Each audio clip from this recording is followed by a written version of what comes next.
सभी माताएं बहनें कान खोलकर सुन लें। अगर इस बार रक्षाबंधन पर अपने भाई के घर जाने की तैयारी कर रही है तो लौटते समय मायके से कुछ खास चीज़ें भूलकर भी अपने ससुराल मत लेकर आना, वरना आपके हंसते खेलते जीवन में अनचाही मुसीबतें और आर्थिक तंगी दस्तक दे सकती है। धार्मिक मान्यताओं, वास्तु नियमों और शास्त्रों के अनुसार मायके से ली गई कुछ वस्तुएं आपकी गृहस्थी के सुख समृद्धि और सौभाग्य को नकारात्मक रूप से प्रभावित कर सकती है। इसलिए किसी भी अनहोनी से बचने के लिए समय रहते इन जरूरी नियमों को समझ लेना हर विवाहित स्त्री के लिए बेहद आवश्यक है। रक्षाबंधन का पावन पर्व केवल भाई की कलाई पर रेशमी धागा बांधने का अवसर नहीं है, बल्कि यह दो परिवारों के बीच प्रेम, सम्मान और आध्यात्मिक सकारात्मकता के संतुलन का भी प्रतीक है। इस पवित्र दिन बहन अपने भाई की लंबी आयु, समृद्धि और उत्तम स्वास्थ्य के लिए मंगल कामना करती है और भाई जीवन भर उसकी रक्षा का वचन देता है। शास्त्रों में विधान है कि बेटियां अपने मायके की रौनक होती है और वहां से मिला आशीर्वाद उनके जीवन को खुशहाली से भर देता है। परंतु लोक मान्यताओं के अनुसार मायके से लौटते समय जाने अनजाने में अपने साथ कुछ खास वस्तुएं ले आना ससुराल पक्ष के लिए शुभ परिणाम ला सकता है। वर्ष 2026 में सावन मास की पूर्णिमा तिथि पर रक्षाबंधन का यह पावन पर्व 28 अगस्त दिन शुक्रवार को मनाया जाएगा। पूर्णिमा तिथि 27 अगस्त 2026 की प्रातः 6:56 से प्रारंभ होकर 28 अगस्त 2026 की प्रातः 9:45 तक रहेगी। उदया तिथि की प्रामाणिकता के अनुसार 28 अगस्त को ही रक्षाबंधन मनाना सर्वथा शास्त्र सम्मत है।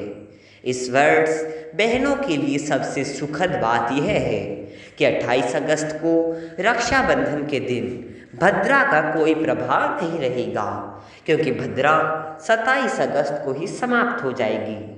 28 अगस्त 2026 को राखी बांधने का सबसे शुभ और श्रेष्ठ मुहूर्त प्रातः 5:04 से प्रातः 9:45 तक रहेगा।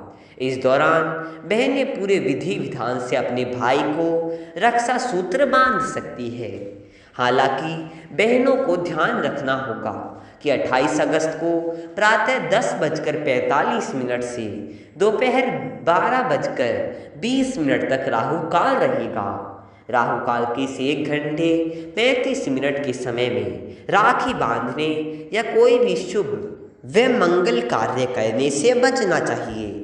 पंचांग के अनुसार इस दिन सर्वार्थ सिद्धि योग और धनिष्ठा नक्षत्र का अत्यंत दुर्लभ संयोग बन रहा है, जो पूजा पाठ और भाई बहन के रिश्ते में मिठास बढ़ाने के लिए बेहद फलदायी माना जाता है। रक्षाबंधन के दिन प्रातः स्नान के बाद स्वच्छ वस्त्र धारण करें। लाल, पीले या गुलाबी रंग के वस्त्र पहनना अत्यंत शुभ माना जाता है, जबकि पूजा में काले या गहरे भूरे वस्त्र पहनने से पूरी तरह परहेज करना चाहिए। पूजा की थाली में रोली, अक्षत, चंदन, रक्षा सूत्र, शुद्ध घी का दीपक और ताजी मिठाइयाँ सजाएं। सबसे पहले अपने घर के मंदिर में भगवान गणेश और भगवान शिव को प्रथम राखी अर्पित करें। इसके बाद अपने भाई को पूर्व या उत्तर दिशा की ओर मुख करके बैठाएं और स्वयं पश्चिम दिशा की ओर बैठें।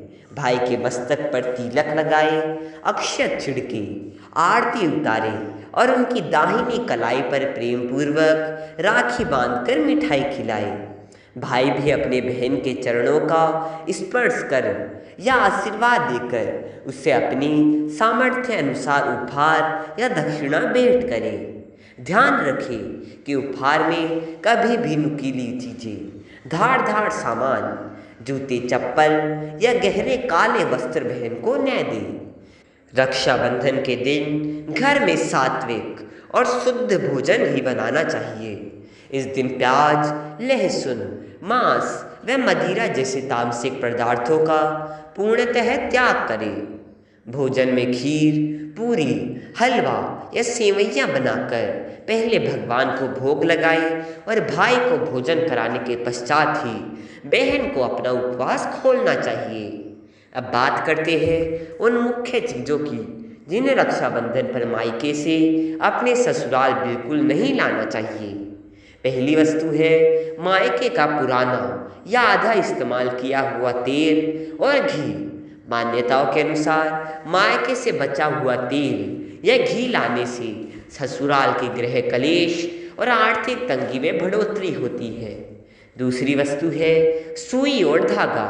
मायके से सिलाई कढ़ाई का सामान या सुई धागा मांगकर अपने घर लाने से वैवाहिक संबंधों में सूक्ष्म दरारें और अनबन पैदा करता है। तीसरी वस्तु है मायके से लाया गया पुराना या इस्तेमाल किया हुआ नमक। नमक को नकारात्मक ऊर्जा का वाहक माना जाता है, इसलिए मायके से नमक लाना ससुराल के धन धान्य की बरकत को प्रभावित कर सकता है। चौथी वस्तु है किसी दूसरे सदस्य की पहनी हुई पुरानी घड़ी या बंद पड़ी घड़ी। बंद घड़ी प्रगति को रोकती है और मायके से पुरानी घड़ी लाने से पति के करियर में रुकावटें आ सकती है। पांचवी वस्तु है मायके के गमले या पौधे जो सूख रहे हो या कांटेदार हो। ऐसे पौधे अपने साथ ससुराल लाने से पारिवारिक शांति में खलल पड़ता है। छठी वस्तु है मायके की पुरानी इस्तेमाल की हुई झाड़ू या पोछा। झाड़ू को लक्ष्मी जी का प्रतीक माना जाता है, अतः मायके से पुरानी झाड़ू लाना अपने ससुराल की आर्थिक स्थिति पर विपरीत असर डालता है। सातवीं वस्तु है मायके से मिला कोई भी आधा टूटा या चटका हुआ बर्तन। खंडित बर्तन घर में दरिद्रता को आमंत्रण देते हैं। रक्षाबंधन के दिन बहनें एक विशेष उपाय भी कर सकती है। भाई को राखी बांधने के बाद अपने हाथ में थोड़ी सी रोली और एक सिक्का लेकर भाई के सिर से 7 बार न्यौछावर कर फिर उस सिक्के को किसी मंदिर के दान पात्र में डाल दें और रोली से घर के मुख्य द्वार पर स्वास्तिक बनाएं। ऐसा करने से भाई और बहन दोनों के जीवन से नकारात्मक ऊर्जा दूर होती है और धन धान्य की वृद्धि होती है। रक्षाबंधन का यह पावन पर्व प्रेम, सुरक्षा और पवित्र मान्यताओं का संगम है। शास्त्रीय नियमों का पालन करते हुए यदि आप यह त्योहार मनाएगी तो आपके मायके और ससुराल दोनों जगह सुख शांति और माँ लक्ष्मी का सदा वास रहेगा।